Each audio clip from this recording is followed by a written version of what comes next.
मिळणारे पीक विम्याच्या संदर्भामध्ये समजा आता हे सगळे अधिकारी चालढकल करतात. आता डायरेक्ट जर मोबाईलवरून सगळं काही येणार असेल तर ही अधिकाऱ्याची चालढकल सुद्धा काही चालणार नाही. त्याचबरोबर समजा एखादी माहिती अधिकाऱ्याच्या माध्यमातून मला मिळणार आहे, तो अधिकारी गावात आला काय न आला काय, तर ते म्हणजे उशीर केला तर ते मी त्या माहितीपासून वंचित राहणार आहे. खरं तर दुर्गम भागामध्ये कुठलं सरकारी अधिकारी जायला कचरतोच.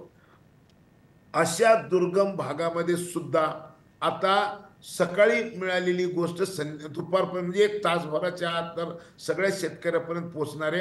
म्हणून या किसान मेरी पहचान या कार्यक्रमाद्वारे 2000 कोटी रुपये खर्चून सरकारने खरं तर शेतकऱ्याचं भविष्य बदलायचा निर्णय या कार्यक्रमामधून घेतलेला आहे आणि सगळ्या शेतकऱ्यांना त्याचा फायदा होणार आहे. सगळ्या शेतकऱ्याची आता ओळखपत्र तयार होतील, डिजिटल पीक सर्वेक्षण होईल, भूसंपादित गावं नकाशे सगळे ह्याच्यामध्ये घेता येतील.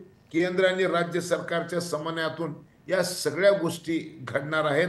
म्हणून मी आशादायक आहे की शेतकऱ्याला सगळ्या या तंत्रज्ञानाच्या माध्यमातून शेतकऱ्याला सगळ्या गोष्टी घरबसल्या मिळतील आणि शेती करण्यासाठी याला सगळ्या गोष्टी सुकर होतील असं मला या गोष्टीमधून वाटतं. पाशा सर, आता तुम्ही जितकी माहिती दिलीत म्हणजे एक छोट्या छोट्या मुद्द्यांवरनं तुम्ही सांगितलीत की